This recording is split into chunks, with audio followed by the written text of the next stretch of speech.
Lingkungan kerja yang sehat adalah kunci produktivitas dan kebahagiaan. Apalagi kalau didukung oleh rekan kerja yang suportif dan no drama-drama club. Bisa bikin lingkungan kerja serasa jadi rumah kedua. Tapi ternyata dalam kenyamanan lingkungan kerja bisa muncul suatu niat terpendam yang menyebabkan nyawa melayang. Sebelum dive in the case, kita bahas dulu siapa yang ada dalam kasus ini.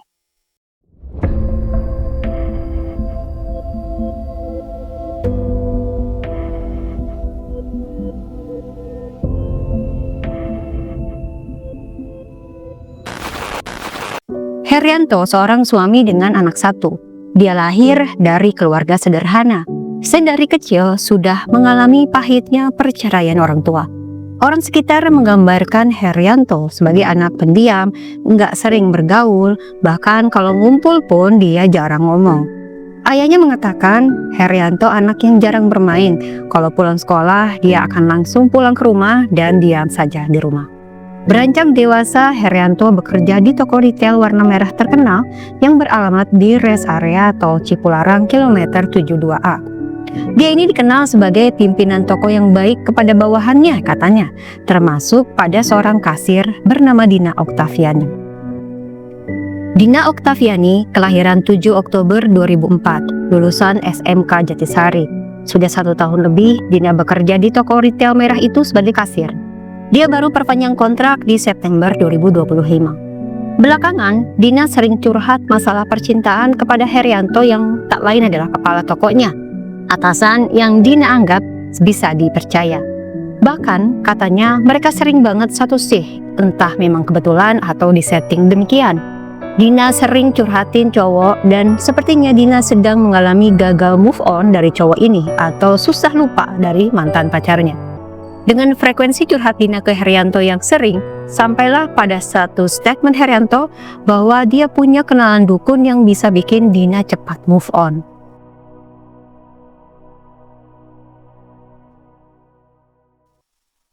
Suatu hari, Sabtu 4 Oktober 2025, Dina sedang pulang ke rumahnya di Karawang.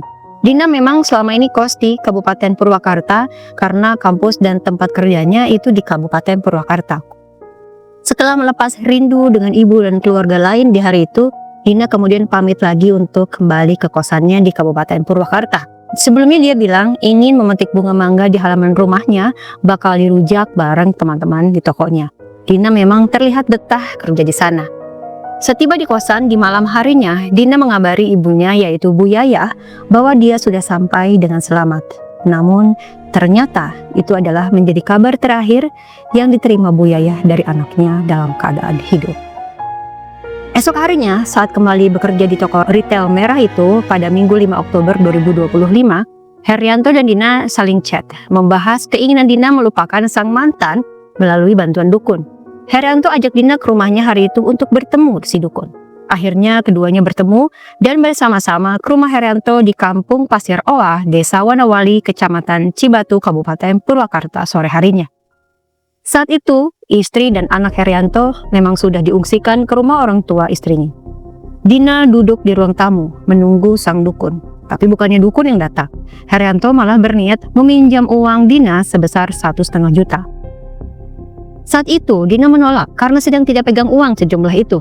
Sebagai orang yang mau minjam, bukannya memaklumi informasi Dina itu, Herianto malah menjadi geram. Amarahnya langsung memuncak. Sikapnya berubah 180 derajat dari biasanya kalau di toko. Herianto marah dan memiting leher Dina hingga Dina lemas dan tidak bernyawa lagi. Perhiasan seperti anting, cincin, kalung dilucuti dari badan Dina. Bejatnya, dia juga merudah paksa Dina yang sudah tidak bernyawa. Setelah selesai, Herianto lalu memasukkan badan Dina ke kardus, bungkus dan plester. Herianto lalu cari mobil sewaan. Kondisi area rumah yang sepi di perbukitan memudahkan aksi Herianto hingga tidak ada yang mengetahui. Herianto lalu memasukkan Dina ke dalam mobil sewaan itu.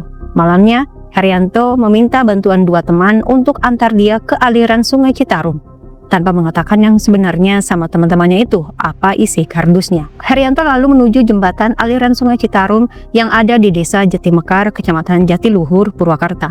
Di sana mereka bertiga menurunkan isi kardus. Herianto lalu membuangnya ke sungai. tepat tengah malam pada hari Minggu tanggal 5 memasuki Senin 6 Oktober 2025. Saat itu kabarnya, kedua teman yang membantu Herianto masih tidak tahu apa isi kardus itu.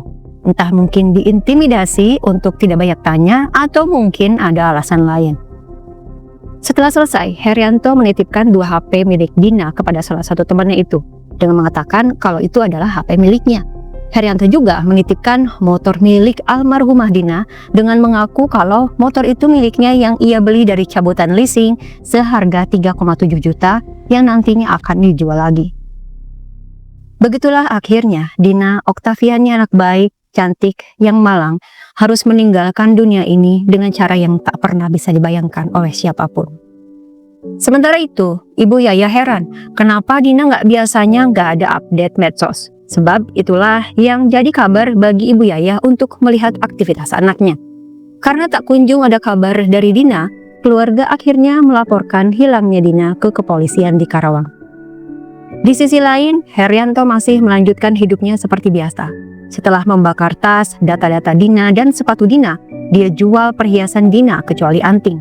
Dari hasil jual emas almarhumah itu, dia mendapat uang 4 juta rupiah. Pada Selasa 7 Oktober 2025 pagi, seorang warga yang sedang bekerja di area Sungai Citarum melihat ada yang terapung di sungai.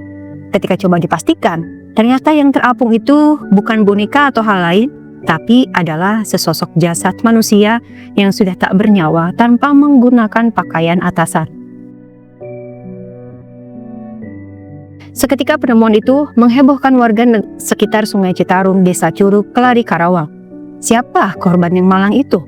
Setelah dilaporkan ke kepala desa, tim Inafis Polres Karawang datang untuk mengevakuasi korban. Di RSUD Karawang teridentifikasi melalui sidik jari bahwa korban adalah Dina Oktaviani, 21 tahun. Identifikasi itu dikonfirmasi juga oleh keluarga yang mengenali ciri-ciri jasad yang memang sudah sedari kemarin dicari. Rumah duka Dina Oktaviani di Kecamatan Banyusari, Kabupaten Karawang seketika dipenuhi oleh para pelayat, tak terkecuali teman sekantor, termasuk Herianto. Dia 2 kali datang ke rumah duka menunjukkan topeng kesedihan di hadapan keluarga almarhumah Dina. Bahkan berlaga nggak mau melihat foto jasad Dina ketika salah satu keluarga ingin menunjukkan yang saat itu dianggap oleh keluarga sebagai sikap sedih dan simpati. Tapi Polres Karawang mendapati fakta lain. Setelah melakukan penyelidikan dan pengumpulan informasi, mereka akhirnya malah menangkap Herianto, si kepala toko, di tempat kerjanya di res area kilometer 72A, Desa Cigelam, Kecamatan Babakan, Cikau, Kabupaten Purwakarta. Herianto ditangkap masih dengan seragam di badannya dan digelandang ke kantor polisi. Saat ditangkap, ternyata Herianto sudah menyimpan berbagai barang termasuk uang hasil penjualan emas Dina di tasnya. Sepertinya Herianto mungkin aja mau melarikan diri. Sesuai dengan cerita di atas, Herianto ngaku kalau motifnya karena desakan ekonomi. Dia tergiur ingin menguasai harta benda milik almarhumah Dina, walaupun katanya nggak bermaksud menghabisi almarhumah Dina. Tapi keterangan itu disangkal oleh Ibu Yayah, Ibunda Dina. Herianto disebutnya sebagai seorang pembohong. Ibu Yayah tahu anaknya sudah putus, namun tidak sampai ingin menemui orang pintar. Ibu Yayah malah tahu dari almarhumah Dina langsung kalau Herianto, si kepala toko itu, mau minjam uang anaknya sebesar 1,5 juta. Tapi ketika Dina mau transfer uangnya ke Herianto, Herianto malah menolak dan meminta Dina antar langsung uangnya ke rumah Herianto. Ibu Yayah yakin kalau kedatangan anaknya ke rumah Herianto itu bukan untuk menemui si dukun, tapi untuk menyerahkan uang 1,5 juta. Sehingga kemungkinan dihabisinya Dina bisa jadi karena maksud lain. Saat interogasi, Herianto masih sempat mengatakan kalau dia akan kooperatif dalam kasusnya ini. Sikap Herianto dinilai santai dan tidak menunjukkan penyesalan. Pak Karsa, ayah Herianto pun sampai nggak habis pikir dengan kejahatan anaknya itu.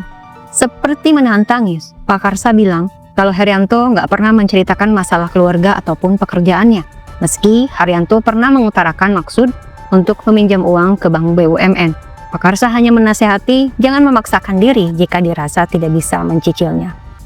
Saat naskah ini dibuat, kasus Herianto pun masih dalam proses pendalaman oleh polisi dan sudah dilimpahkan ke Kepolisian Purwakarta karena lokasi terjadi kejahatan berada di Purwakarta. Meski akhirnya jasad almarhumah Dina hanyut puluhan kilo hingga ke aliran Sungai Citarum di area Karawang.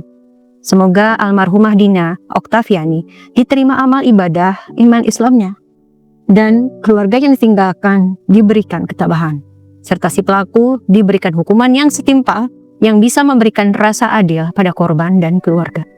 Seandainya Herianto enggak kalah dan memaksakan diri untuk tidak mengikuti hawa nafsu, mungkin saat ini pun Dina maupun Herianto masih bekerja menata masa depan masing-masing. Tidak ada keluarga yang ditinggalkan dan tidak ada keluarga yang dikecewakan. Semoga dari kasus ini ada pelajaran yang bisa diambil agar selalu berhati-hati mengutarakan keluh kesah meski pada orang yang dianggap dapat dipercaya, karena hati orang siapa yang tahu.